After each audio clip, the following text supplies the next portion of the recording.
Huyu profesa, sababu sio mkabila, sababu sio mtu wa chuki, sio mtu wa uchochezi, ametembea Nyamira na Kisii kwa ile miezi amekuwa naibu wa rais. Hiyo miezi kidogo amekuwa naibu wa rais. Hata hajamaliza mwaka moja, ametembea Kisii, ametembea Nyamira. Hii ni safari yake ya 5 akiwa ametembea kaunti ya Kisii na ya Nyamira.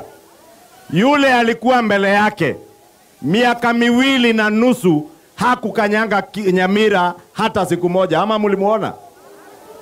Wakati alitembea Kisii, alikuja kutukana wananchi wa Kisii, kuwaambia ati nyinyi hamna shares kwa serikali.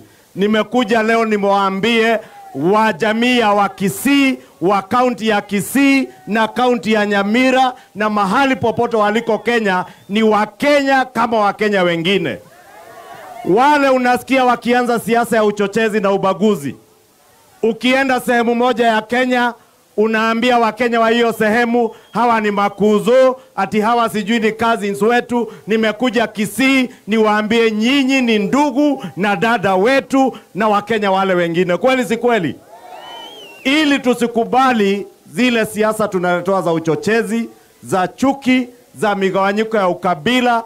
Wakiona tumetembea Kisii, wanakuja kuambia watu wa Kisii, hawa hafai kutembea hapa, warudi kwao. Si wa Kisii wamejaa Kenya mzima? Si hata sisi wenyewe tumejaa Kenya mzima? Na hiyo ndio nchi tunataka tuunde. Tutembee namna hiyo? Tutembee hivyo? Wakisikia ati tunakuja empowerment, wanasema tumekuja kuwahonga. Nyinyi empowerment ni hongo? Wakija kuambia ni hongo, muwaulize, wacheni na yale wenzenyu wanafanya.